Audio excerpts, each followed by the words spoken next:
This is a good story. Yes, here we go. Jamie Cormack, he has one of the leading creative agencies in Dubai, set up a few different businesses, some of them better than others, and we'll speak about. Some days we'll be booked in to do a shoot, but then they'll have one of the Abu Dhabi royal family book the whole place out. So then that shoot's cancelled. When we're pitching for jobs now, we're in the same ring as the big dogs every time. That turned into influencer marketing, which then just blew up. Like we were doing stuff for footballers, doing stuff for like guys from Geordie Shore on the way to Essex, all that sort of stuff, and that grew. And we grew a social media following from like 0 on Instagram because the account got hacked up to like 500k plus. Boxing's a huge focus for me. When I'm like dedicated and in a camp for a show, I'm the most focused I am with work. I know quite a lot of your shit. I'm sure there's loads more as well. Honestly, as I said, like I'm buzzing for this bit. When I first started being like a leader and a manager, my only experience was from being in the army. We've had every problem under the sun when it comes to people. Once it caused me a lot of pain. I still struggled to sack them.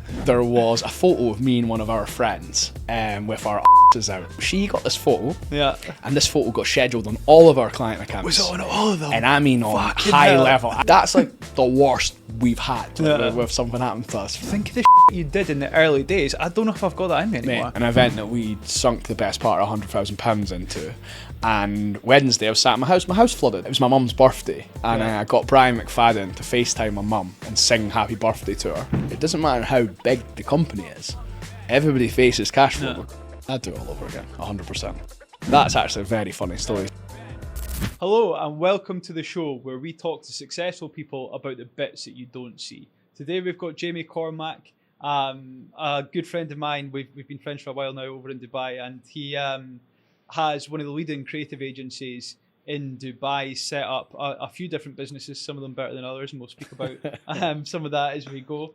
Got a big team of great people in that creative agency. Clients include some of the biggest names, the biggest brands. I was scrolling through this morning, and you can talk to us about who some of them are and what you do for them in a minute. So yeah, great guy, and honestly, I know that you have some chaos in your life, so I'm really looking forward to this conversation. You were one of the ones I thought about when I was setting up this podcast, that this was going to be a fun conversation. So hi, Jamie, how you doing? Yeah, all good. Thank you for having me on. I appreciate the invite, and yeah, looking forward to sort of talking about this and from speaking to other people you've had on as well, like how you dig into things. It's good. Good. We'll not talk about Christmas 2020 though. we'll leave that one to one side. We'll both get ourselves in trouble if we speak about the good and the bad of Christmas 2020. So yeah, you talk about the successes. What have you got going on? So at the moment, our agency has been going for 6 years. Grown from being me and one person running about with a camera, not really knowing what we were doing, telling people, like, we'd grown social media pages in the past. That's how we thought we knew social media. We'd grown like big pages to like 500k, 600k following, some in the millions. And then we decided to set up an agency. At the start, we didn't know what we were doing, but we were lucky. We worked with some good people, hired good people and learned.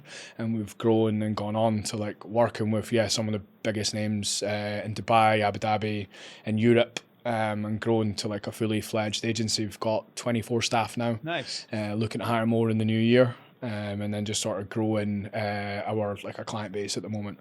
Nice. And who are some of the clients? What have you got going on with them? Emirates Palace in Abu Dhabi. Oh, so nice. with Emirates Palace, working with 2 Michelin star restaurants. We've took a concept restaurant to launch there, which has now been featured in the Michelin Guide, which is really, really good for us. We work with Emar across doing their golf courses. We do a lot of work for Alpha Tame out here. That's been like work with Lexus, some of their malls.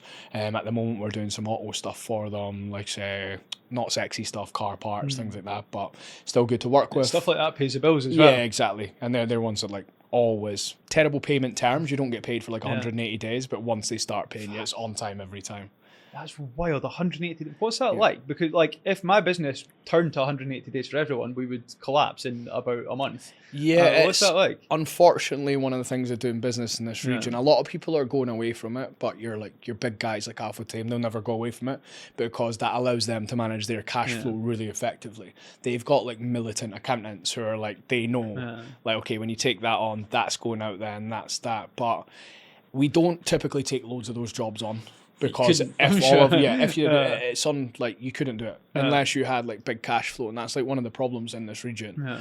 The UK, if you need cash flow, you can get an overdraft. Yeah. It's really simple. Whereas here, that's not an Yeah. option, and you can't get business financing until you've been going like 3-4 years at least and have big creditors. So that sort of job is a problem. But having those names on your books is then kind of worth 100%. that. That's Yeah, it makes sense. What is some of the stuff you do? Like, pick one. Go for Emirates Palace, right? Because we actually, I don't know if you know this, we nearly sold some pods to Emirates Palace out the back. We went through so many times, we proposed to so many people, got all the way up, and then, you know, classic thing here, they just went completely silent one day and never spoke to us again. What are you doing for them? So full social media. So we go in, we plan like their strategy. For example, right now we've just gave them, here's a look at Q1. Yeah. Here's some activations we suggest. Here's how we can focus on different things within the actual calendar of the year. And let's look at what you're doing, how we can plug stuff into Ramadan, how we reactivate places after Ramadan and so on. And then we'll go down, we do their food photography, their videography, and we do the design for all of their activations, like animations, things like that. Nice. Plan out their full social media and like have that calendar go out for them, which has been really, really hectic over Christmas and New Year. And it's also quite hard with them with operating restaurants because you've got like Talea, their Michelin star offering. There's some days we'll be booked in to do a shoot, but then they'll have one of the Abu Dhabi royal family book the whole place out.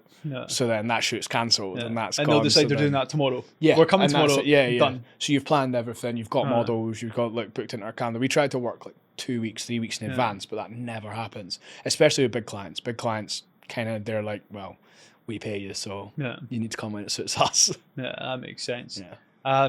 We've got, well, actually, my investor for the NEC, more on that soon. I can't share too much about, but we're literally about to sign.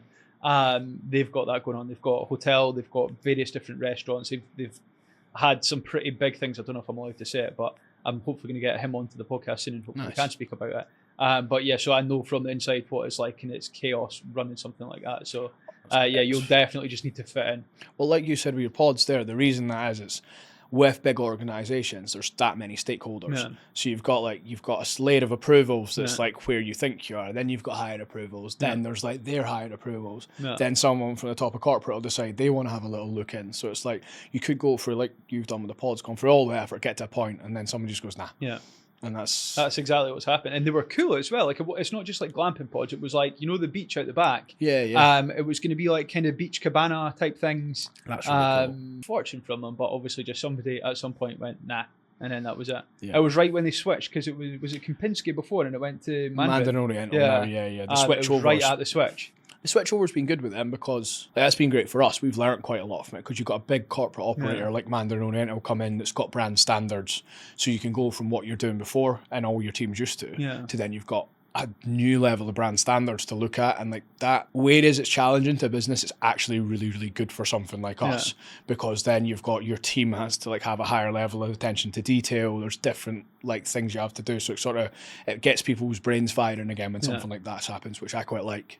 Yeah, that makes sense. So why did they come to a creative agency and go, come and do our work? Like, they could go and buy your creative agency 100 times over.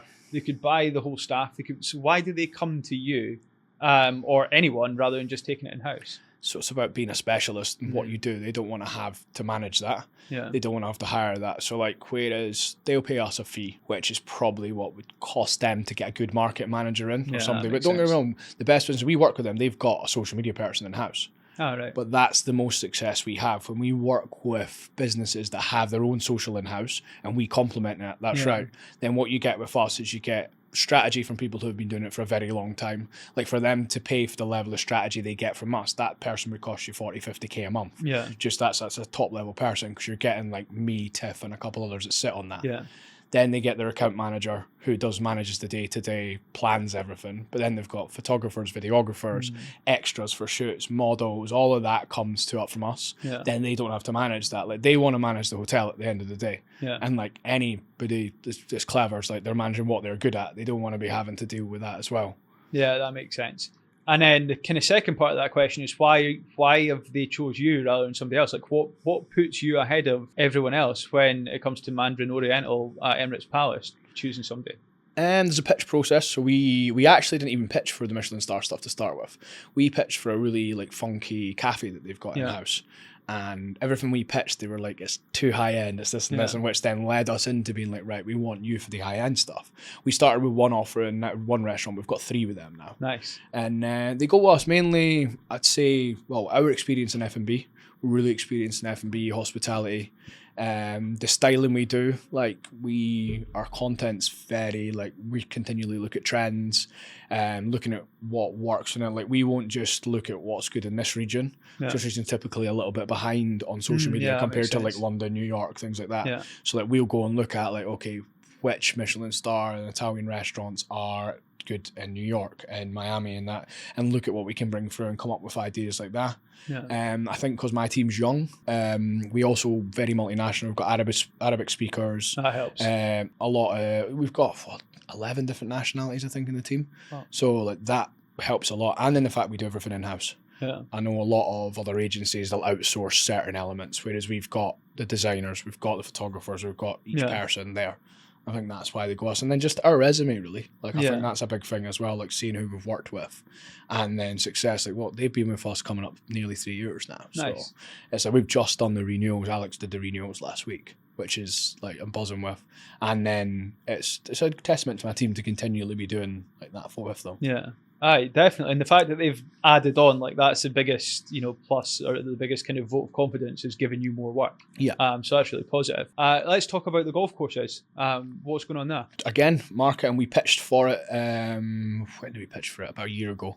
Then that was a case of going in again, having to do all the videography. They wanted a team to come in to do main planning, turn up on weekends to shoot like competitions and like Captain's Day, stuff like that, and then just come up with a social calendar for them as well. Again, they just didn't want to have an in-house team, which, to be honest, we were suggesting that they do have. It would be like, we're not too big or proud to admit when a client needs something that's not us. And I'm really open with my clients on that, which we're doing in this case. We really believe that they need someone in-house that's a golf specialist. Because like, no one in my team plays golf.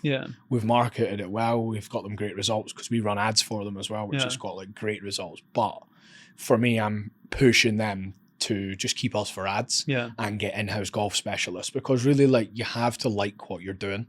Like, we're good at restaurants because the guys all love that. Everyone gets restaurants. We're good at fashion, we're good at fitness, stuff like that. But to be really good at golf, and when I'm looking, we go and do like a research on other golf courses. Like the PGA Tour is a great example. It's the best golf account for social. That's because they've got people who love golf running that account. And I think that's really what people need to do. So as much as it's a great gig for us, I'm trying to push them at the moment to be like, look, you need to hire someone in-house and you'll get the best from it. Golf's a tricky one as well, right? Because it's a very niche demographic of like old white guys. And that's a tough thing to market on social to, because they're not on TikTok, flicking on a Saturday afternoon. But they're playing golf. But like, I don't know how, as a golfer myself, I would market on social media to golfers. It's a tough one, because you've got to get in that base stuff that's basically, it's repetitive, it isn't sexy. It's not like, don't get me wrong, if you're filming like good pros or people that've got a bit of banner, it's good. But it's been a challenging one, that, to be honest. And that's, I said, like, we've tried to hire multiple golf specialists who've just not been great, to be honest. I'm not going to go into that because I probably can't say what I want to say. We'll come to that later. I'll ask about that, the bad bits. That's not, like I said, you want to make sure you're specialist in it. And that's why I hire people with different disciplines as well. Like, I'll hire people that have came from different sort of backgrounds, so then they complement what we do already and complement our clients. That's the biggest thing. I know, obviously I've said I play golf here. It is carnage trying to play anywhere. Like, you can't get a booking. I was trying to book for like a week in advance and I can't get a time. So what is the like aim when you're running their social media? Because you can't get a tee time pretty much anywhere at any time now. What are you trying to do when you're doing it? So successful businesses, the best example of that is, look at Guinness, right? Guinness doesn't have a competitor, but their marketing's been some of the strongest in the market for the last 20 years. Clever. If you look at everything that they do, like, everything they put out is unbelievable. And that's what you have to do. Even if your business has got multiple tee times, but it's operationally great, you still have to keep going with that as well, in case other things do come up and it does slip off. And then it means you're so far ahead there that no one can catch you. And you want to just speak to your existing audience as well. Like, if I've got you, you're one of the guys who comes and plays golf at my place all the time, right? Yeah. And I know you've got a membership, you pay all the time. If I just stop putting stuff on social media, I kind of take you for granted. Yeah. I'm there and like you okay, I've got your money now, I don't care. Whereas like social media, as stupid as it sounds, is about being social, and that's about building communities. So if you're speaking to your existing community who already is paying you and you might be full, that adds a lot of value, and that's something that they expect to see as well. Yeah, that's really clever. Before we switch gears, I'm going to move on to some of your other business successes in a second. What's next for Grassroots? Where's the aim? At the moment, solidifying here. This year, I want to, like, we're in quite a weird place. So at COVID, there was loads of people at our level before COVID. After COVID, all the sort of boutique agencies died. Yeah. There's a few stayed, but all the big dogs, they stayed. But when we're pitching for jobs now, we're in the same ring as the big dogs every time. Like, we're in with House of Comms, we're in with Seven and all that. Like, we get asked to pitch. Like, we got asked for pitch for the Formula One, we got asked to pitch for a few other things. It's like, you're in the room with these big guys. And in my opinion, the reason that they get it as well, obviously they get ahead of us. Number one, obviously they are more established. But number two, they've got like people who are like speaking at public speaking events. They're going to be a social media expert on panels and stuff. One of the reasons they're coming on this today as well. Like, that's one of my goals for 2025 is do more podcasts, more speaking events and stuff to sort of establish that part of the brand. So the next part, like we've launched in other markets. We're played around with things. We've got some stuff going in other countries that's quite successful. But for us, the main effort here is start growing with these bigger accounts, more blue chips, sort of more higher value accounts that don't then need as much people, because like the account that pays you 15k a month, it's the same amount of work as the account that pays you 50. It just depends who it is and what they value and how they're going to put their stuff together. So you want building more of those clients that are like higher value and sort of and get it a bit more, if that makes sense. Yeah, that makes sense. And I think the kind of authority thing is what you're aiming for there with speaking and stuff like that, and that is massive. I mean, I'm obviously doing this podcast. It's nothing to do with my industry. I'm just doing this for fun. But in my industry, glamping, I have become one of the authority figures because I do the videos, I do the talking at events, I get invited to all the different things. They just recently set up a trade association. I was the first person to speak on it on a panel. I led the panel. And that puts you so far ahead of your competition 100%. That there's not even competition anymore. So I think that will be massive. Well, it's one of them. I tell all my clients to do it, and I don't do it for myself. And one of the things, again, I've not been too proud of it. I've hired someone to run my LinkedIn for this year coming, because if I give it to my team, it's very easy for me to walk through in the morning and go, "Oh, don't do my stuff today. The client stuff's more important," and that will just continue to happen. So I've hired somebody externally to run my LinkedIn and allow that to be separate, and then part of their things to find me speaking gigs and things like that.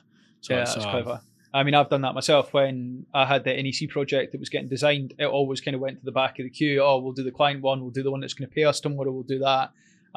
So that does make a lot of sense. Yeah. Right, let's switch gears. What are some of the other successes? I've got a couple of things noted down I want to speak about, but kind of open rein for you first. What are some of your other successes? I was a large part in building a company called Inside Lifestyle in Ibiza. We grew like some huge social media pages. Literally, well, we started doing concierge, so like doing villas, yachts, cars, that sort of thing. Yeah. That turned into influencer marketing, which then just blew up. Like, we were doing stuff for footballers, doing stuff for like guys from Geordie Shore, Only Way to Essex, all that sort of stuff, and that grew. And we grew a social media following from like 0 on Instagram because the account got hacked. Up to like 500k plus at one point. Yeah, it was massive. Yeah. Well, so it still is. Is it still going? Yeah, they're still going. I think they actually got account ripped again, and the guy who's running it, he's done very, very well with it. He built it all the way back up. So that was really successful business. I bowed out of that because I wanted to move here, and I like the side of social media stuff. And did you try and bring it here as well, or am I they have brought it here. Yeah. I bowed out as they were bringing it here. I went on the direction and I want to do the agency stuff, and then they've continued with that after it. Yeah. So had that. I've had a gym clothing brand, which I've recently stepped away from. Oh, have you? I didn't know. Yeah.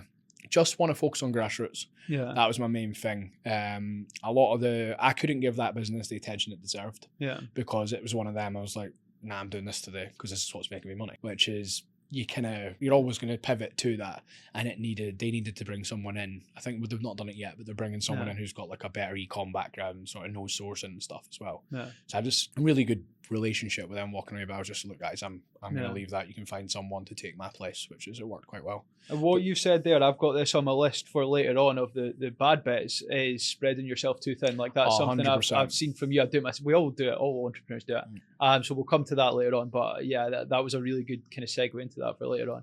Yeah.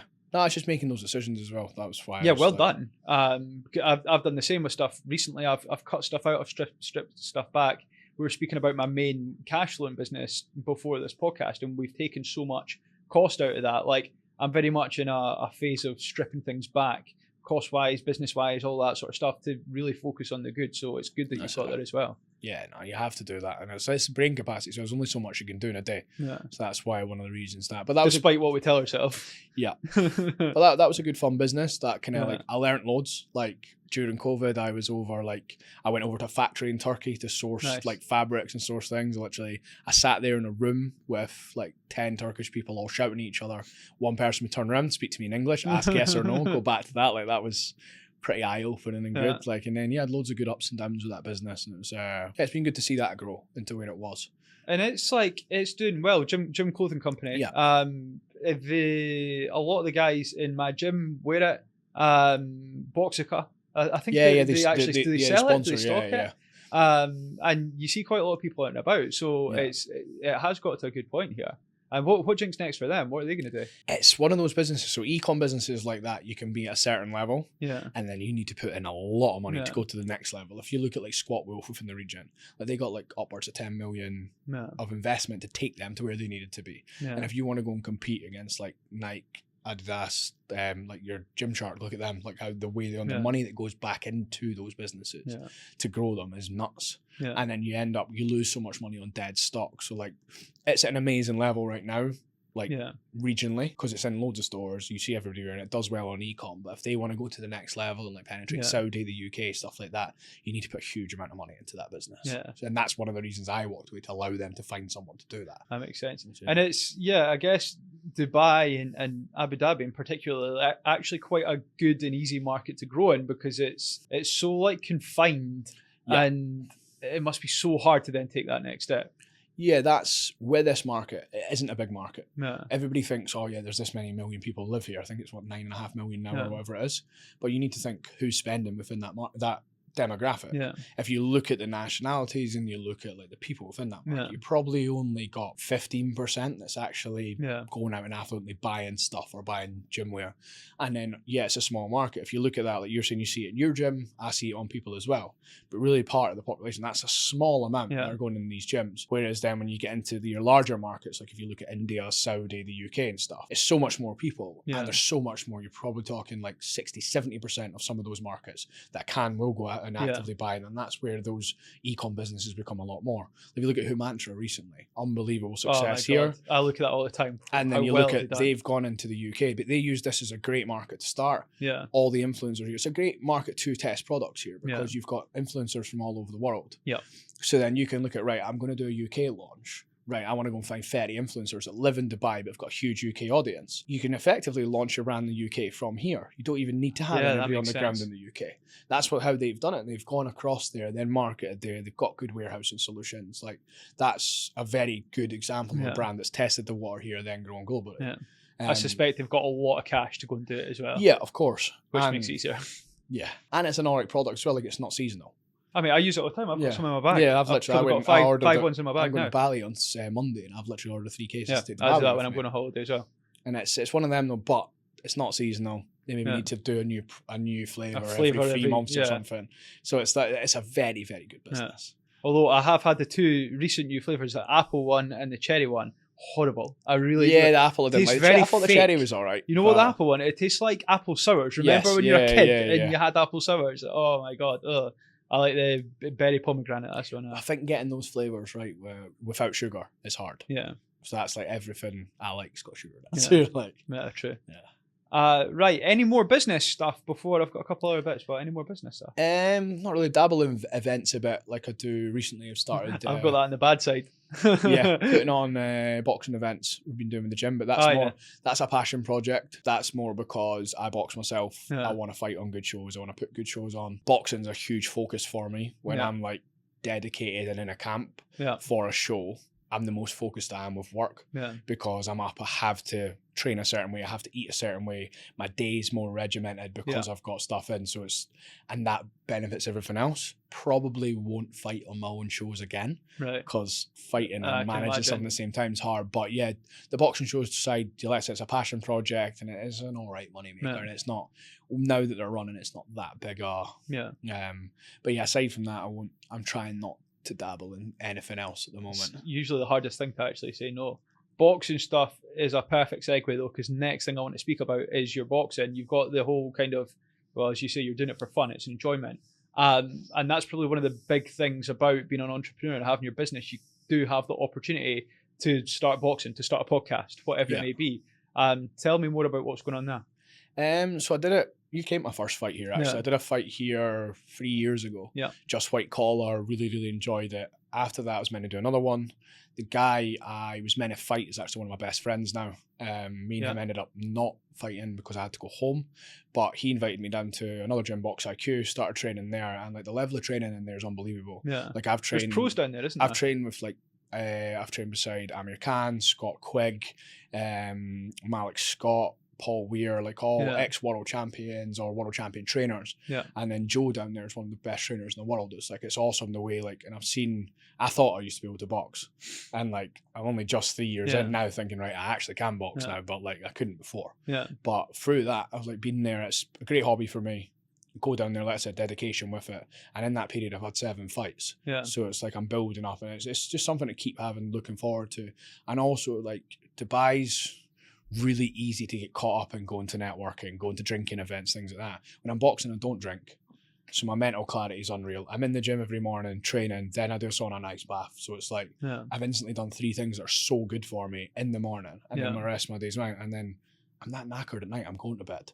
I go home, do a bit more work, get in bed because you need to be up the next day. So it's like that structure is like having something like that in your life with work for me it's huge. Like I just had it there. I didn't after Christmas before Christmas wasn't training. Yeah.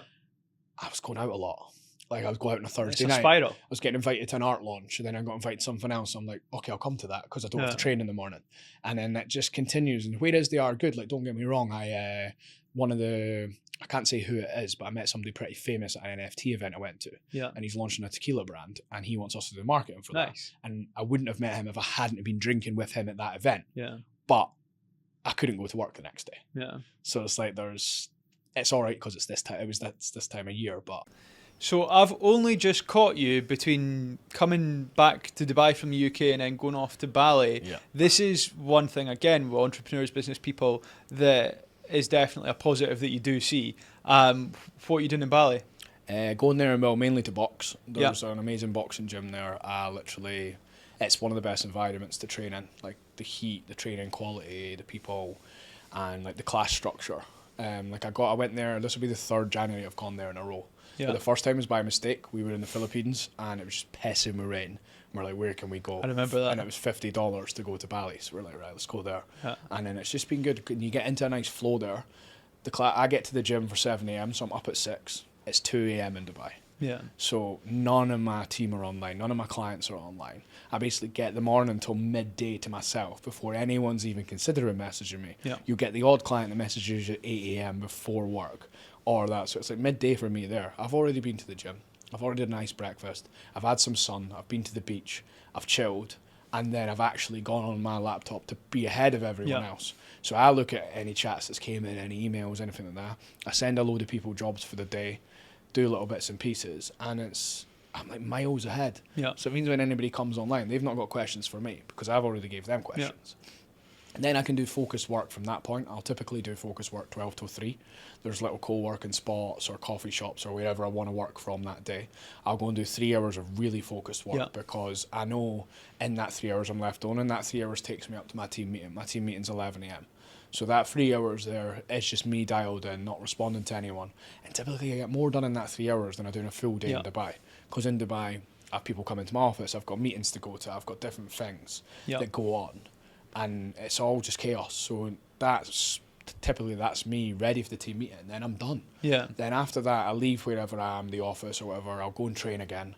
And then I'm just on my phone for the rest of the day. Yeah. But I can be on my phone in a beach club, a nice restaurant. I can go on a hike, whatever I want to do. and then the rest of the day's manageable with that, and then I do another couple hours focused work in the evening, like 9 till 11 before I go to my bed or however.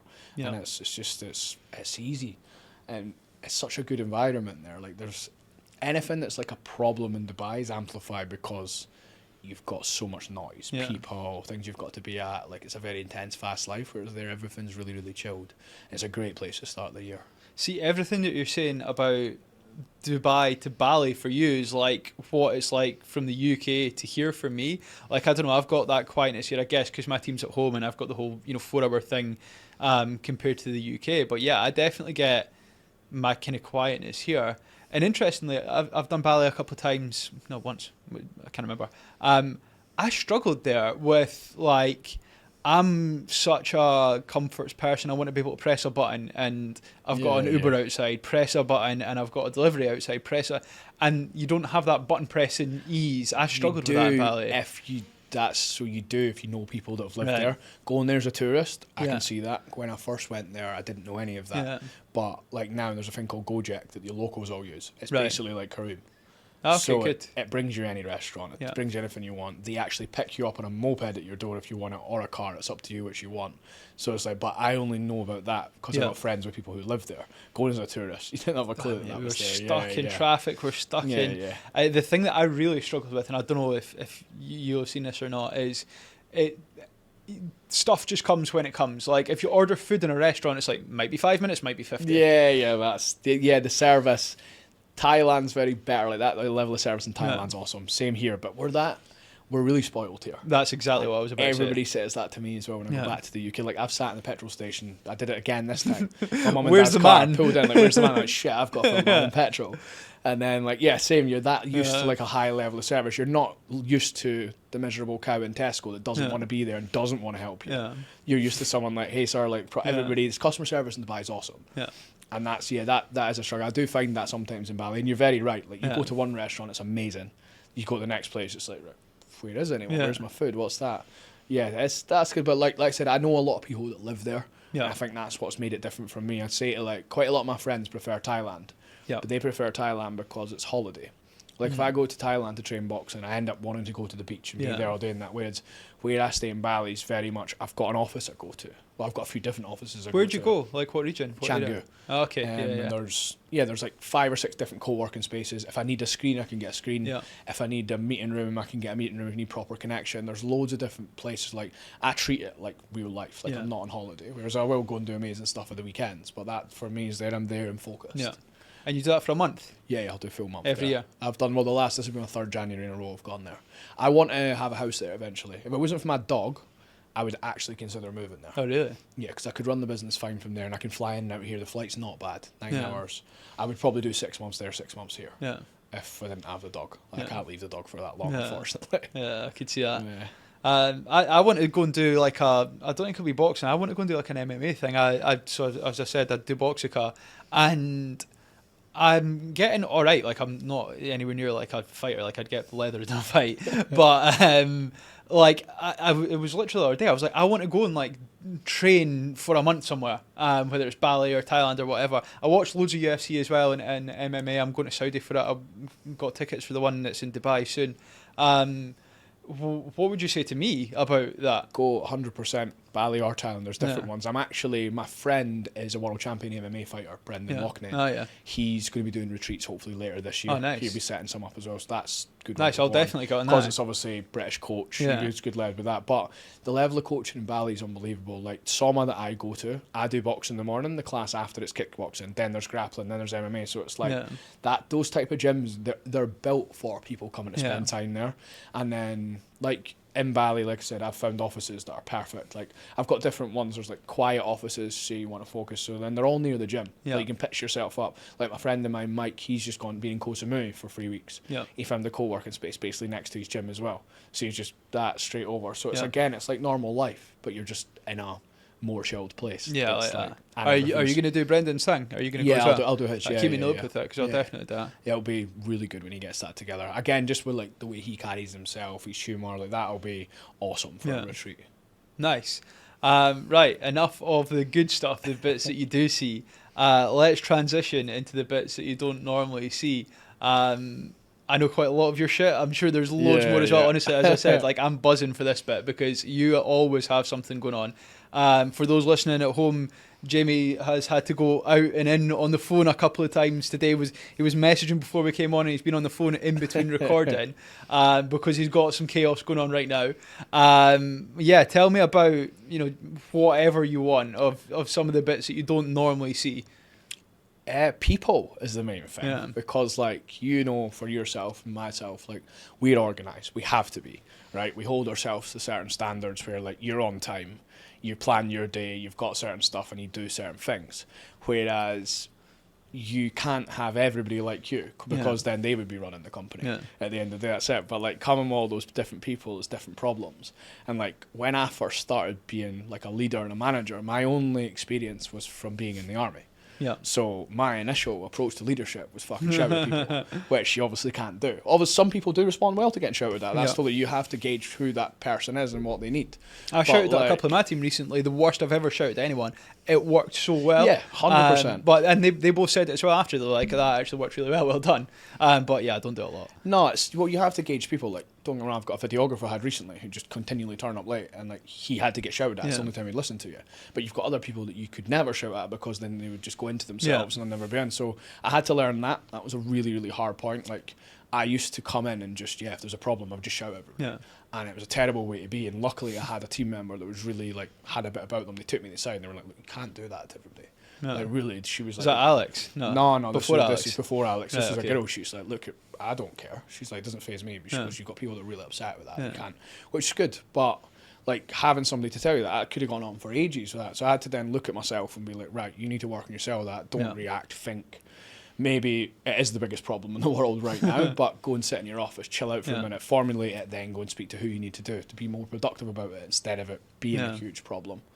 So coming with that, that's it. Like, we've had every problem under the sun when it comes to people, and it's getting them to sort of hold themselves to your values, and like getting them, like, a lot of people just switch off. Like my industry is 24/7, whereas like the best people in social, they go that above. They don't mind working a bit late because they know they get time off another time. But you'll get people that just switch off and that's it. And I've really, really, really struggled with that. And then I have like, it's then, I'm probably recently I've got a lot better with it, and it's talking to people like yourself and others, like, you need to if somebody's not right, they're not right, and you're better getting rid of them quick, which I'm not really good at. Hire slow, fire fast, like that is so important. But I hate firing people. Like, I must do. I used to. I fucking love it now. I know. I don't think I can ever get honestly, to that. Man, I cried. The first person I sacked, I cried. See, now I just think you're only getting sacked if you deserve to be sacked. Yeah, I agree. Different if it's like a redundancy or layoff or whatever, but if somebody's getting sacked for a reason, fuck them. Like, honestly, I believe that. I try it. Alex is like that. So Alex is really good. He's like, just like, well, nah. But they're a number on a spreadsheet to him. No.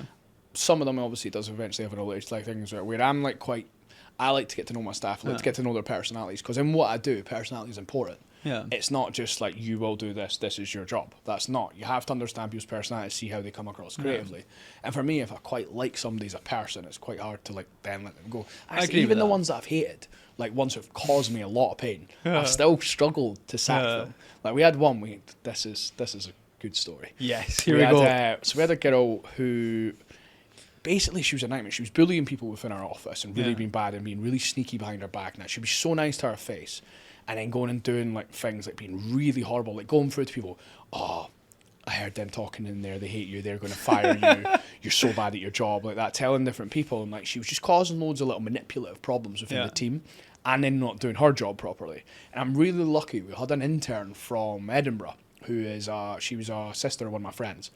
She came and told me about it. Right. So like I'm lucky that. So then we got all in. So we called her in to fire her, and we had a load of stuff going on in the morning. And she knew that we were going to fire her, so she just fucked off and didn't come back. And we never heard from her again. Oh really? But in the wake of this and her being a spiteful little cow, there was a photo of me and one of our friends with our arses out at Zero Gravity. I was going to ask about this one. So that was on my Instagram, and me with my old business, my Instagram was always open, and Instagram's probably had stuff on there I shouldn't have on there.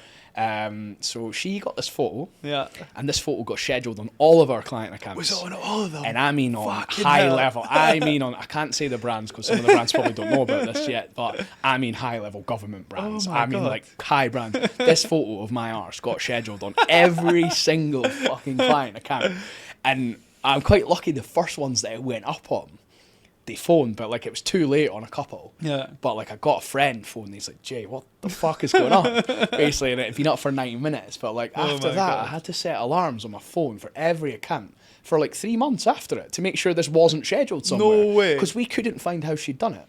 Like there was Oh my no God. place we could physically. Like we went through all of our schedulers, we went everywhere, and it was still happening.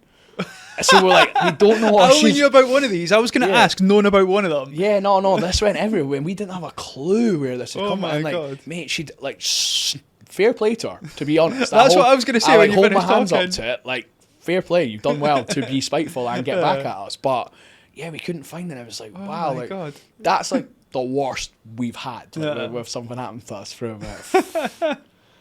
Yeah, heavy going. But like aside from that, we've not had like any really vindictive. Don't get me wrong, you've had Before odd- we go on from that, like, what happened next? Like, so she's fucked off. She's done all the scheduling. Have you ever spoke to her again? Have you No. ever seen her? Like, because number one, we couldn't prove it was her. yeah. Because we let someone else go similar time. He took it pretty well, so we don't think it was Yeah. him. But there's no way you've proven it was her. Yeah. Right? It could even been somebody in my team. And even if you having do, a laugh. what are you going to do? There's Yeah, nothing you exactly. can do. I'm more just like, have you bumped into her when you're out at brunch or something? No, That never would be ever funny. seen her again. No, Uh, nobody's seen her again, heard from her again, nothing. But it's just like, wow. And it was one of them, like, you just... Oh, we my had to sort of God. like forget about her from there. Yeah. That's like the worst member of staff I've ever had, and especially the stuff that she was doing to like other team members. Yeah. Like because after I found out about it, I said a girl sat with me one afternoon. We had like a problem with one of the girls' accounts that was leaving, so I stayed to do the work. Like I never ask anybody to stay late if I won't do it myself. So I stayed to help this girl doing it, and she's like, so I asked her, and she went, yeah. She goes, I thought you hated me. She goes, I thought you were going to fire me. She goes, I thought I was terrible at my job. I was like, no, not at all. I was like, I think your girl that I sat with Yeah. went through, and like, and it was horrible to see and find that out. Yeah.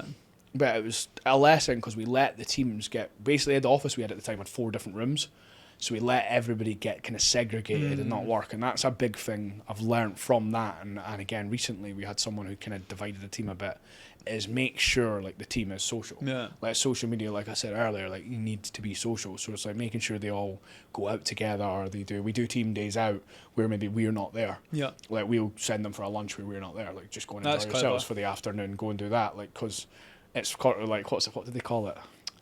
Not organised fun, but like imposed fun. When your Yeah, boss yeah, is there, yeah. it's like sometimes Yeah. like not to be fair, Christmas. In my too. early days, I was too far the other way. I was one having too much fun, and everyone else is like, I don't want to be with that guy. I imagine you were probably the same. Yeah, I had a lot of problems, and that's like distancing yourself as well. Like Yeah. I've had, and it's bit me in the ass. I won't name names, but I had a guy very recently. I got really friendly with him in Yeah. work. I would go out with him out of work. We'd go to events and stuff together. He was great. Like, as a person, I really, really liked him. Yeah. But he started taking the piss with work. Wasn't sending reports. Wasn't doing his job properly. All that. So like, I had to fire him. Yeah. And he took it really badly. Like I mean, really badly. Like Yeah. phoning, like, and then I'm like, oh, you've not done your fucking job. Yeah. And then Alex is very like he doesn't do that. Alex hasn't been friends with any bar one. Like he's not been friends with any of our staff at all. Yeah. Like I've been on holiday with some of our staff. I've been like I Yeah. get on well with them, but like he says that he's like, well, no, he goes because then they have to be just like they will take the piss. But again, I don't think you can't not be friends with your staff. Yeah. I I think there's think- a balance. but it's like you have to have the ones that will respect it. Yeah. So you have to be probably a bit better at knowing that. And Yeah. actually, those ones that if you are going on holiday with them, you are going outside. Yeah. You're probably harder on them in work. Yeah. Expect more of them. Yeah, see, I definitely made that mistake in the early days when I was too friendly. And probably one of the last ones that was too friendly is literally just left. And I mean, he literally moved to Australia, came here, played golf on his way over. Like, we'll be friends for life. Yeah. But I definitely got too close to the team in the early days. I think I've got the balance right now. I've not gone too far the other way that, like, nobody knows me. But I've got to that good point where we get on well, we're all right, but we're not best friends. And I think that's definitely been the easiest that I've found it to manage a team. My team are operating the best they ever have by far. And I mean, it's not fully down to that, but that's definitely an element of it. Yeah, I think I'm seeing that at the moment. Like I get on well with them all. And a big thing I noticed at our Christmas party this year, Yeah. Alex got absolutely leathered and was up playing piano and singing and all that. Just like, and he had a load of fun with them all. Whereas Yeah. I was quite reserved. So don't get me wrong, I had been friendly with them all. Yeah. But whereas other years, I'd have been the one steaming with them out. Well, 2 years ago, when I was out till 6 You've been dragging them out. Yeah, in a that's headlock. exactly that. Come on, you're not going home. Exactly I'm your boss. Whereas now I'm like, right, okay, I do see that. I have that pull back, but then I've still got the respect enough to be like, right, do you just want to go out for dinner with that, or like do different things? So yeah, I think that is a huge part of it, especially if you are the boss. Yeah, like it's a big thing. Yeah. Tell me some more people stuff. Have you got any more stories? I don't think you're going to have one as good as that, but have you got anything else? It's more like, I don't know, like we've had, like I said, I mentioned the videographer recently. We had a guy like, the bad thing is, see when someone's really good at their job, but they're not good for the business. Like, I don't know if you ever had that. That's like a major problem. It's because brutal. Like this guy, it's the hardest one to deal with. This videographer we had recently, like he's amazing at the golf stuff, right? Unbelievable at sports stuff. Never had to tell him how to edit. Didn't have to tell him what to do. But was late every day. Was late to client things. The client's phoning me. He's not turned up. Impacts everyone else as and well. Impact the whole thing, right? And then I thought, right. Very recently, I had another employee who, like, I let work evenings because that's what he likes doing. So he doesn't really come in the morning. He comes in when he wants, but he works till midnight. And all the social team know that he does that because they all get their work for the morning and they're all happy. Yeah. Whereas the videographer, I could see people thinking, why am I letting him away with that? Yeah. And it's a big problem because, one, he was great priced. Two, he was amazing at his job. Yeah. And it's like, it's just a really, really hard one. I've had to completely sack him now. I'm just like, look, I gave him another chance. Well, I've given him millions of chances, but I've had to go like, look, get away. But like that was hard. Like for Alex, for example, would just been like, look, let's just fire him. Whereas I'm like, no, but look how good he is at that part of your job. It's those people are hard when they're like talented. It's brutal. That's the worst one, when they're good at their job but they're causing problems. Because you're like, am I going to get another person as good as this? Exactly that. It's like when you're in a relationship that like there's bits that are good and there's bits that are bad, and it's like you should probably cut it, but like there's those good bits that you don't want to get rid of. Yeah, that's exactly that. You've probably had more of them than I have. I'm just thinking of that there. That's exactly that analogy. And then we've had other ones recently that are just like, they think they're amazing, but they're not, and then that person's just dragging. See, I like those ones because then you can just sack them and enjoy it. Yeah, fair. Like, but again, like, does it give you any benefit telling them about themselves? That's I never like do. I never do. I'm thinking like, do you want to make them grow? Will they grow for another role? Yeah. If you go like, okay, I've sacked you because of do you understand this? They'll just disagree. Like, yeah, they'll disagree, and then like, is that gonna like, it's that's hard for me as well because, and it's a shame when like you see if people maybe would take that on board and they would grow a little bit. But the ones that could take it on board would take it on board when they're working for you and get better and then not need to be sacked. Yeah, fair. I don't know, maybe I'm too ruthless with stuff like that, but that's my perspective on it.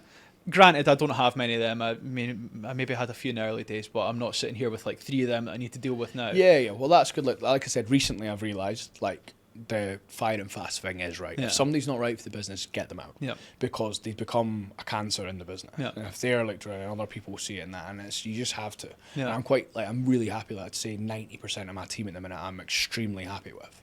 Like I don't want to say 100%, but like the people I've got there are absolutely great.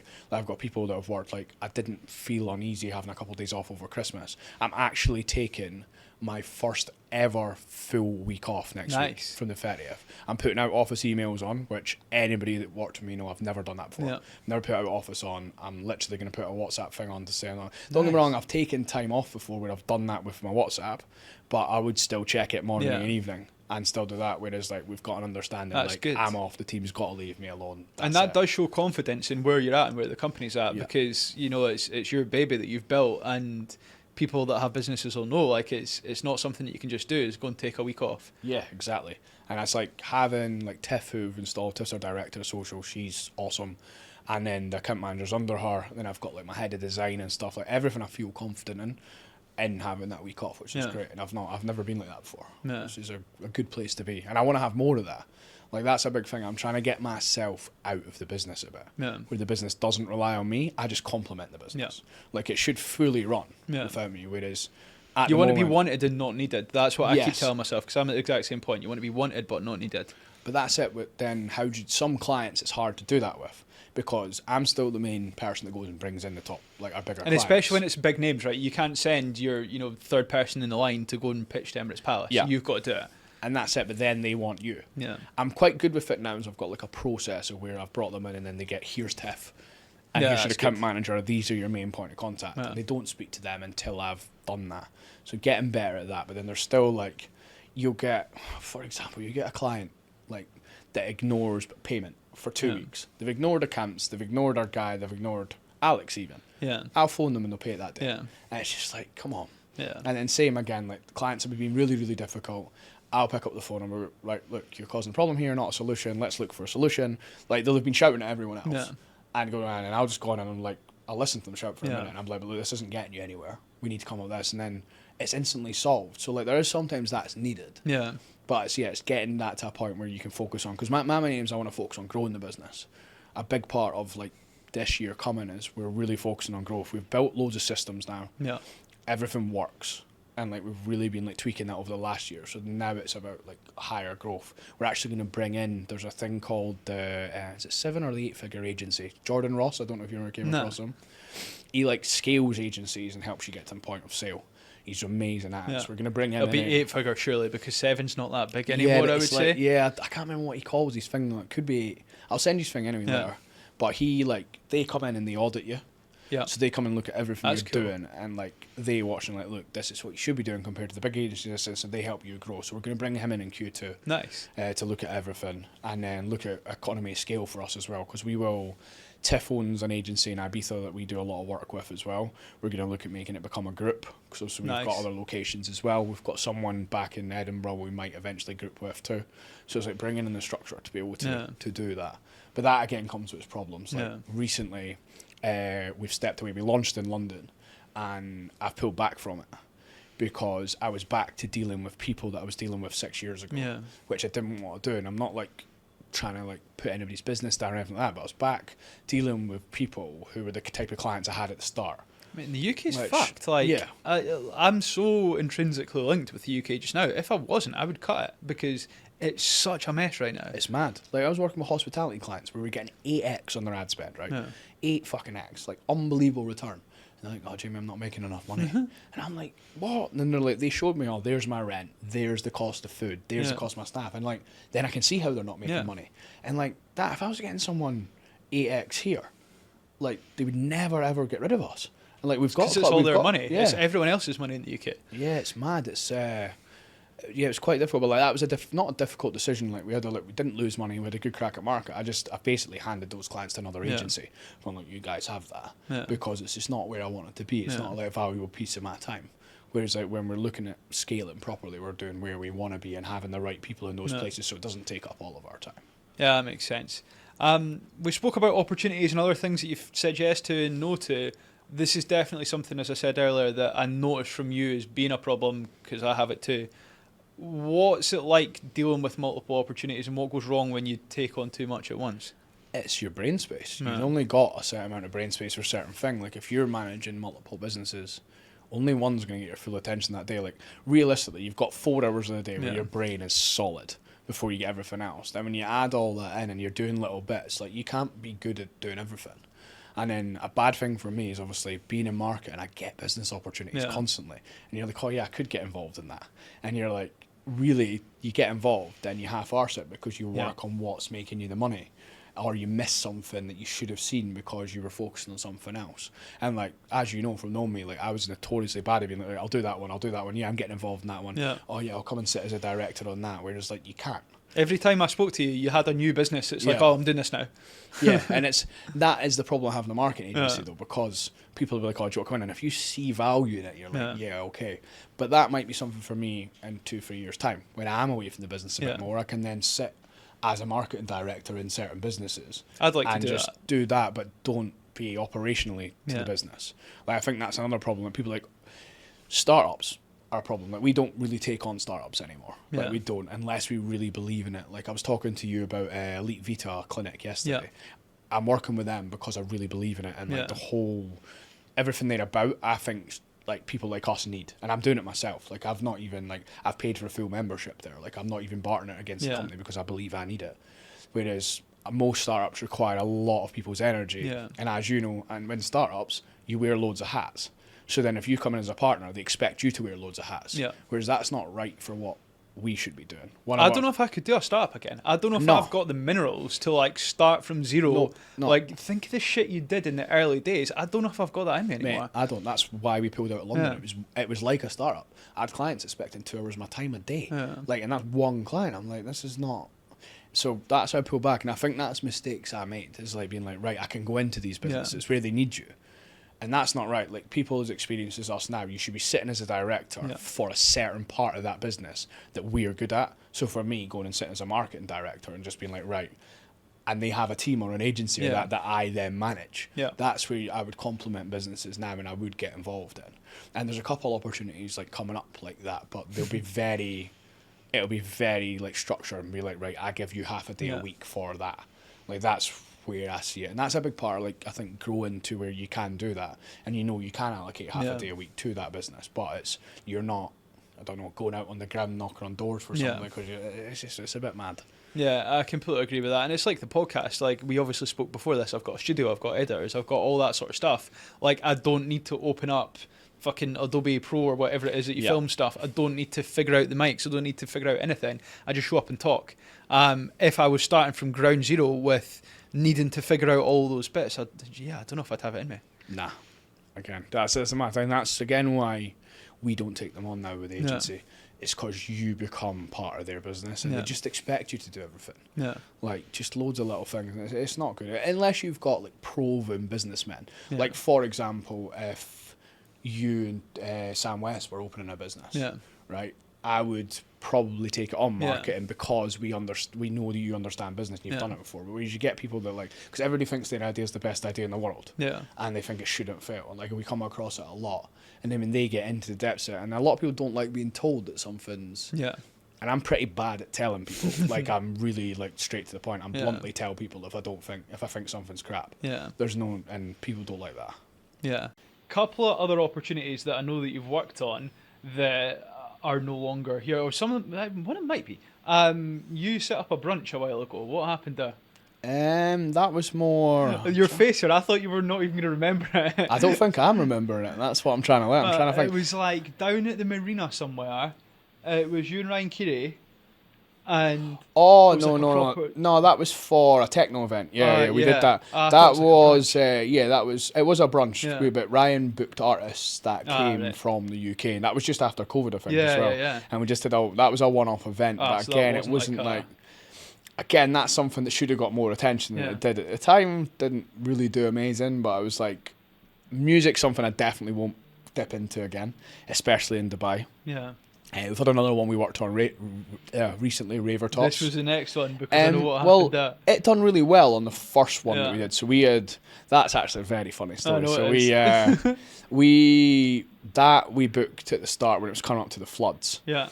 And did you know it was coming up to the floods? We had no idea, obviously. We had it coming on, and Ryan Keary went to Bali, Alex went to the UK, so I was left the whole thing. It was meant to be all okay, site building, that getting done, then Dubai fucking flooded.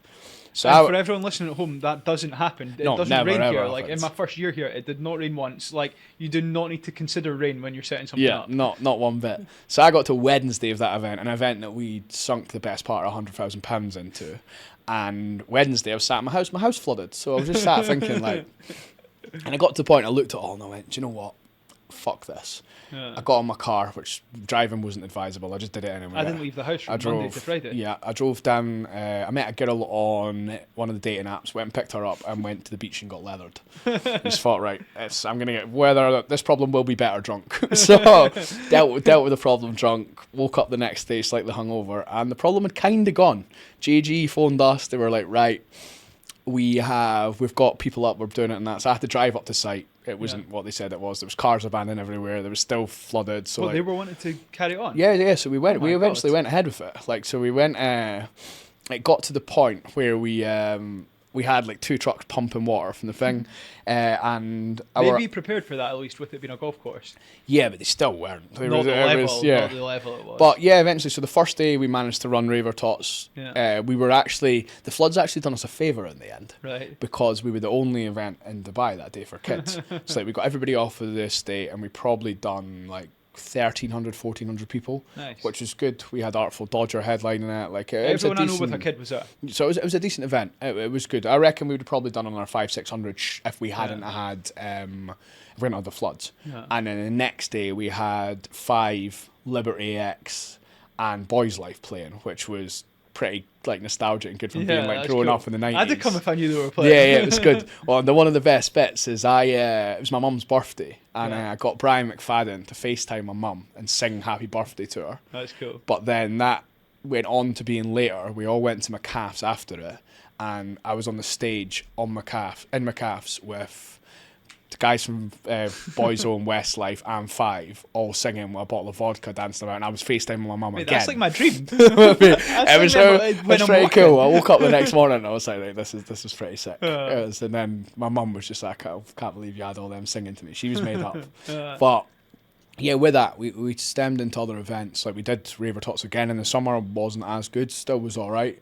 And then it's just, events in Dubai are hard. Yeah. Like the money that gets thrown about here for like headline acts and so on, like you're competing with a lot, and then like people make it hard for you to do things as well. There's a lot of red tape. There's a lot of things you have to fall into. But like, were you not going to be doing it somewhere and it got cancelled or moved or something? The first one we were meant to do was at Arabian Ranches. It got cancelled when everything was happening in Gaza initially, because everybody said we were obviously insensitive to be running events, promoting like stuff and that. Which in hindsight, we probably should have just continued. Like it's the same as the like, COVID stuff at home. I had all that, or you're killing people by opening your site. Like, no, in hindsight, fuck off. Yeah, exactly. We definitely should have done that. And then we were going to do it again recently, and we had a really big problem with a contract. Right. The contract was just, we couldn't get it to where we wanted it to be, so we pulled out. But yeah, again, the level of work that goes into that and events and stuff, it's not something I would dabble into unless it was completely the right thing. Like, there's a couple acts that I would definitely work with if I could bring them to the UAE, but aside from that, it's not. Yeah, because obviously I seen the rain and I knew about that story, but other than that, which was like literally Mother Nature stuff, it looked like it would have been really successful because it was so busy, there was so much stuff going on.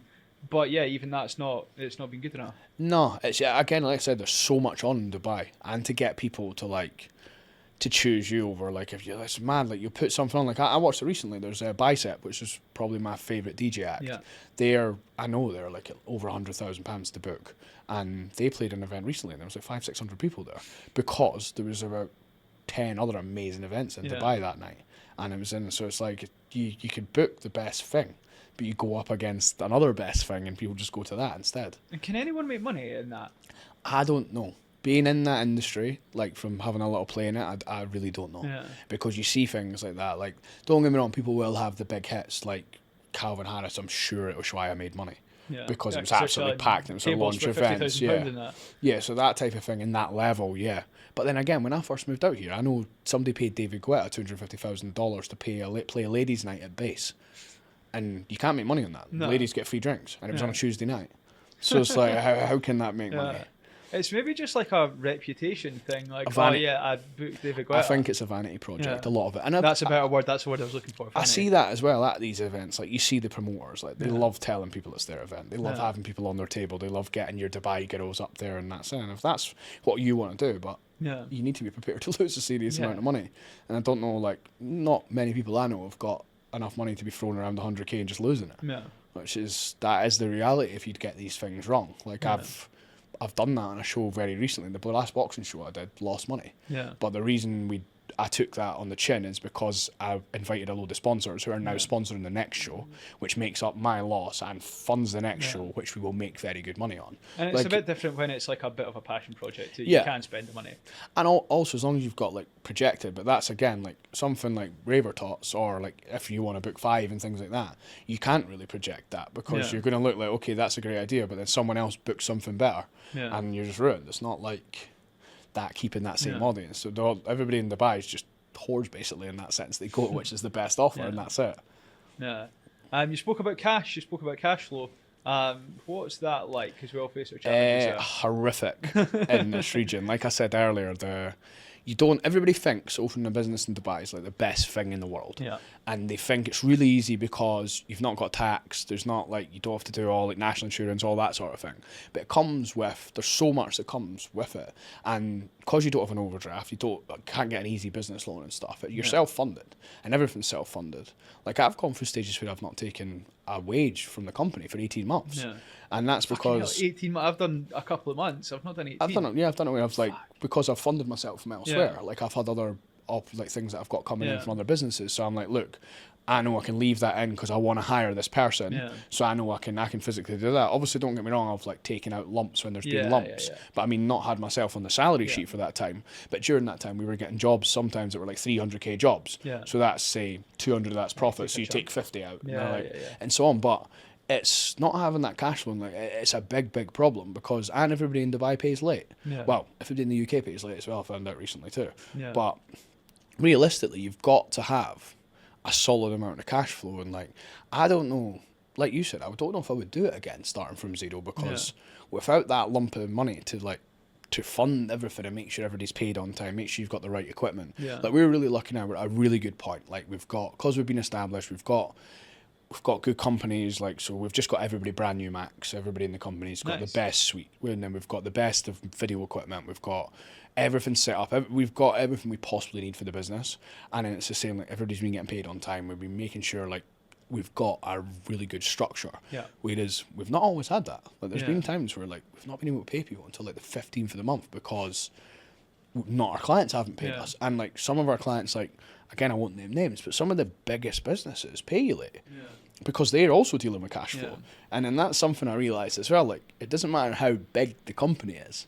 Everybody faces cash flow because they've all got bills, they've all got suppliers, they've all got a thing. Unless you're working with Emirates Palace, I'm in Oriental, they've got huge like levels in. Like, you're at like the mercy of people's cash flow, which is really, really hard to manage. And like, I've seen multiple entrepreneurs like pulling their hair out. I've seen people going grey from it. Like, it's ridiculous. Or me, I've got no hair left. It's a big thing, and I think loads of people don't understand that. I've only like really like honestly understood it properly the last 2 years where I forecast for it. And I'm like, right, I know we need to have this here. I know that needs to be there, and that's right. Whereas nobody teaches you. That's a problem. No, that is a problem. And that's why I was saying this morning before we started this that I've cut so much money out of my main business and how it operates because I have projected a year ahead, 2 years ahead. And nobody teaches you when you open a business, right? This is how you manage money. And it's a fucking disaster a lot of the time for people. I learned the hard way.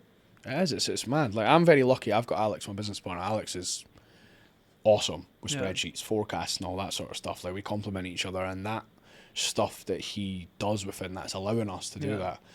And it's just looking at it like, I would used to be like, okay, we owe that. Okay, let's just pay it now. Like, no, split it across 10 months. If they're not bothered about 10 months, why should you be?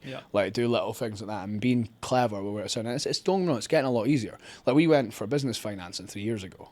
And they went, oh, your minimum balance is not big enough for the business. And we're like, that's what we need you for. If I had that, I would need you. So, like, it's learning things like that. Like, that's something that doesn't exist in the UK as well. It does here is minimum balances. Like, mad. When I first set up a business, even my personal account, there's points because I don't put money in my personal account here where they charge me like 20 quid for not having enough money in my account. Yeah, it's mad. Like, nuts. Worst place at the minute is Ramadan and National Day. It still happens to this day. This National Day, you'd say 80% of our clients paid us late. But we're lucky we had stuff in place, so that didn't matter. Like, because we've already got that cash flow. So you have to have that in your business, or you can't do it, or you face that problem. But like, and that's a thing that just happens here. Yeah, it's the same at home with Christmas and stuff. Like, we're obviously going through Christmas, New Year just now. It's something I've never done in the past, is prepare for it. I've done it this year, and it's been the easiest Christmas and New Year I've ever had because we had the money to pay everything we needed to pay. We've got VAT, which is much worse in the UK obviously than it is here. We have a £30,000+ VAT bill every quarter. I've got that sitting in an account right now, ready to pay it. But yeah, so I can definitely understand the National Day thing, knowing that it's the exact same with Christmas and stuff at home. I guess there's a lot more of it here though, because you've got Eid 1 and Eid 2 and fucking all the different things that you've got going on, and they do just turn off for 100% for days, because weeks. Well, there's a really, really big company we work with here. They've just moved all their accounting to India. Everybody. Like, I don't mean like there's no one you can talk to here. Okay, so they don't care. They don't give a fuck. Like, it's saying, if you ain't got somebody that can be on their phone and that, they just, like I said, they do switch off. As soon as that holiday, no, we won't work those days. So it's like, literally that's like the accounts department's off for that period. Same Ramadan, they only work till 2 o'clock. It's like, if you don't that's like a whole month. Well, but that's in like this year for Ramadan we were prepared, same with eating stuff, and now we're in a nice flow where we are prepared for all that sort of stuff. But like you said, nobody teaches you that, so you don't think that, and you think, oh, I've just paid that bill, not thinking that money might not come in. which is I try to not work with clients that. Well, Yeah. how do you think a client's going to pay you later? And like I said, they could be the best paying client I've had. One of our best paying clients used to pay on the time every time, and then he paid 30 days late because he got fucked by one of his suppliers, and he was waiting on a huge amount of money that he'd not forecast in his business. So he's had to do that, and then he's not paid us. So it's like, I don't know. It's always going to be a problem unless you've got that float, which we now have, which is... Well, I'm quite lucky with my main company, the way clever, but also fortunate that we're able to do this. You wouldn't be able to do this. Is our first product's like £500 product, a small product, paid up front, and everyone's fine to pay it. So we've got the money before we even do the work. Yeah. Our bigger products that start from maybe £4,000 up to 10, we sometimes had them more, but up to about 10, they pay 50% when they start and 50% before we submit to the council. So to start, they're incentivized to start. Obviously, they need to pay us to start, and then to submit, they need to pay us. So both of those things, it's in their benefit to do. So we're really lucky that we don't have the same problems getting paid because of the way it's been structured. But when you're like a retainer company, you can't.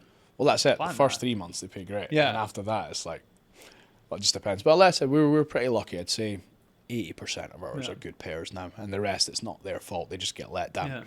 Like no one's like maliciously not paying you. Whereas like in the past, we've had companies that are like, well, just work with some really strange people out here that are just like, and you need to nowadays. You need to just take whatever you can. But I'm the exact same. Once you get to a certain point, you go, actually, I don't want to work with that person. I'm getting rid of them. Yeah, exactly. Well, that's now we're really, I just won't work with people like that at all. Like there's certain people I'll go to meetings with now, and I'm like, you're going to be a nightmare. I'm not going to do it. And I'll just email them, say, look, sorry, I don't think that project's for us. And then there's one recently, there was huge money. And I looked at it, and the way they worded what they needed, we just knew they were going to be a problem. And we knew they were going to be like, and it was like they hadn't prepared, and we knew their poor preparation was going to become our problem. And you, so 3 years ago, would have read that brief and been like, this is the best thing ever. Oh, 100%. I'd have been, no, I wouldn't even read the brief. I just looked at the number. And I'd have taken that, not realising it would taken up everybody's time, made everybody miserable. Whereas now I'm like, nah, we don't want that business. And I'm getting really good at doing that now.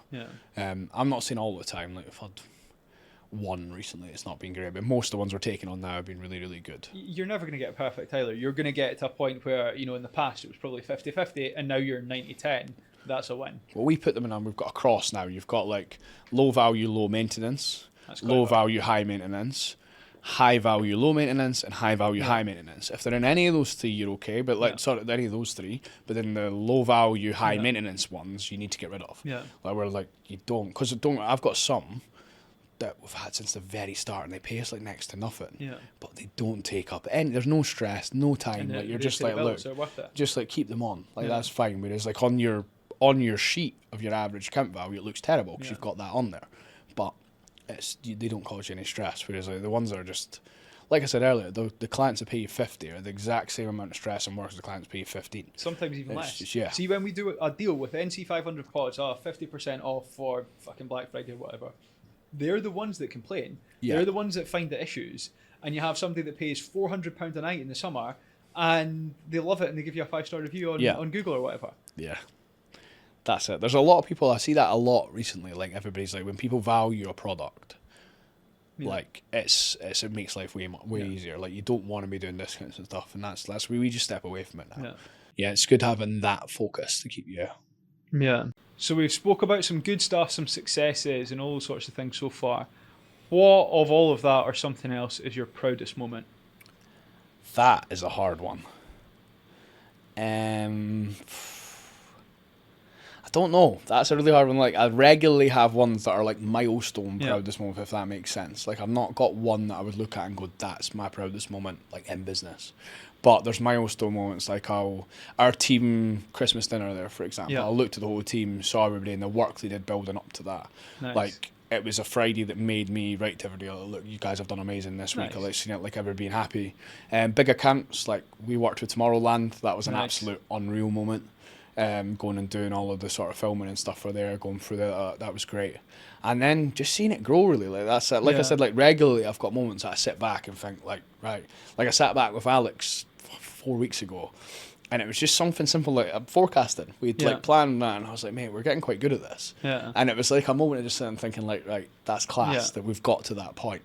Something that used to be terrible at, used to lose sleep over, is now not a problem. Yeah. That's what I say. There's no like, I can't think of any like biggest moment. Like landing big jobs is just like, but that's like quite regularly we get that. So nice.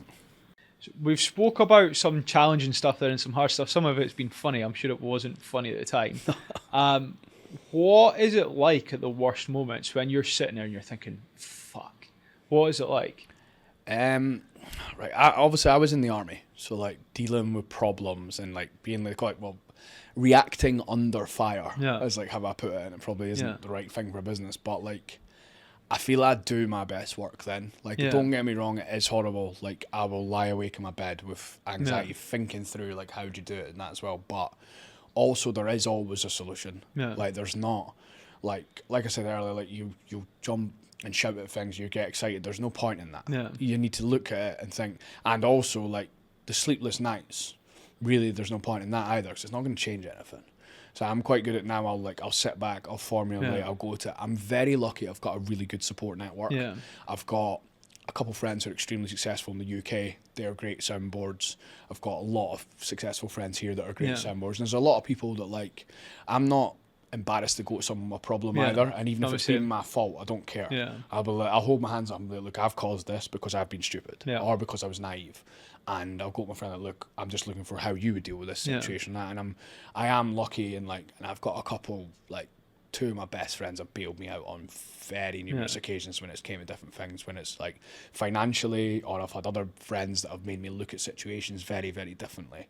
So I'm really lucky like that. But yeah, like, I'm quite, like I said, but from the army side of things, whereas, shouting and reacting in a leadership sense is not great.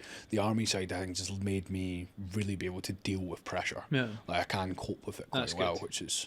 And like I was saying to you when we were talking earlier before the podcast, like, when stuff's not going wrong, I get weirdly uneasy. And I'm like, right, is this okay? And you think, like, should someone be shouting? Like, I'll message Alex if none of our clients have messaged us for a day, and I'll be like, mate, what's going on? Why is everything quiet and okay? Whereas really everything should be quiet and okay. And that's what you should be striving towards. But because you've got PTSD from loads of past situations, you think, right, Yeah, and I'm the same. I remember one day, and I'll speak about this at some point in the podcast, when I was driving along the road, and I was literally looking around. It was like cash flow problem years ago, and I was looking at cars thinking, why is the world still turning? Why are these people still driving? Where are they going? Do they not know what's going on?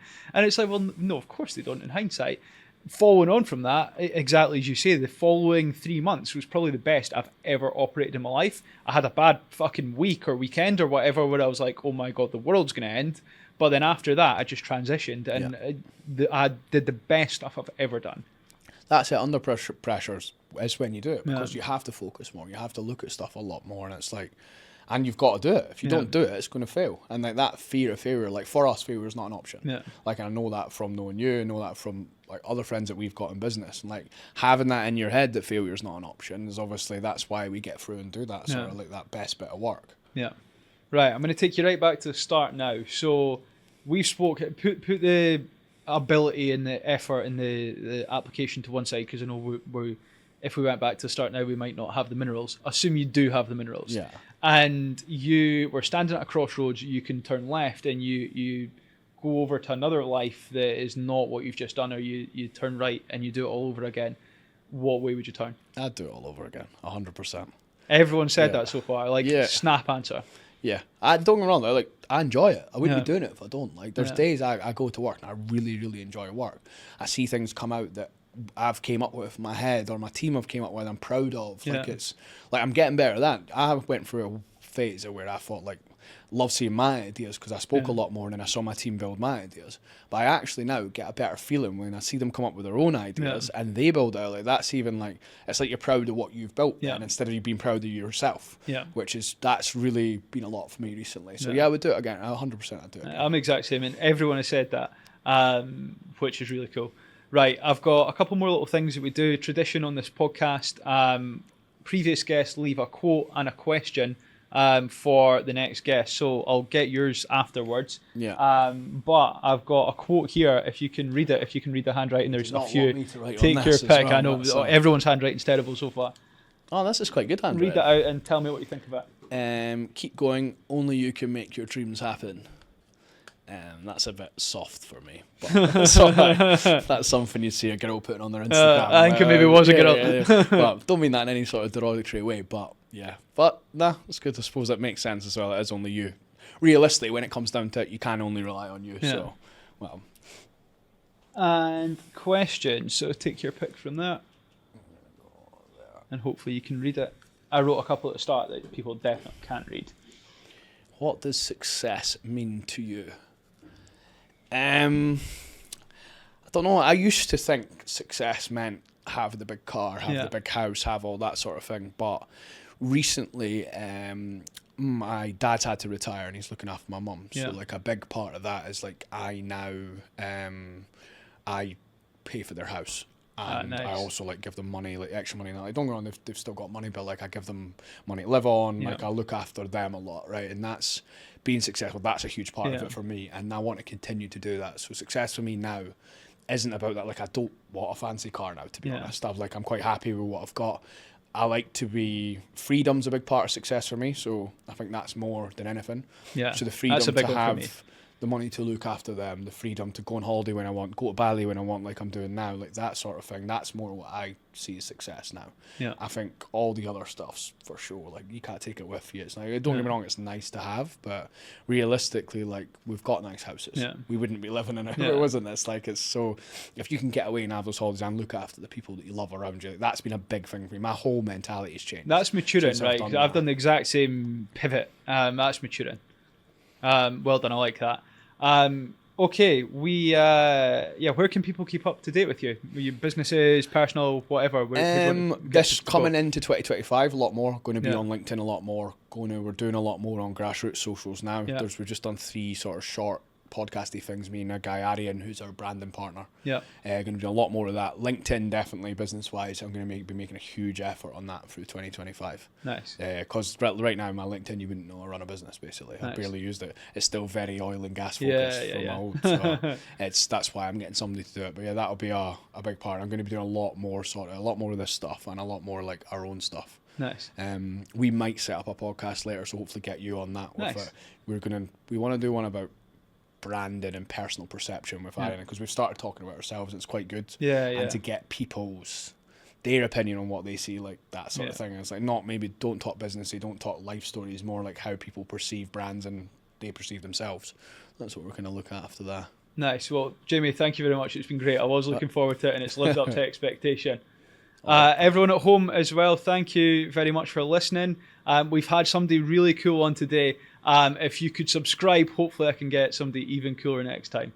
Thank you.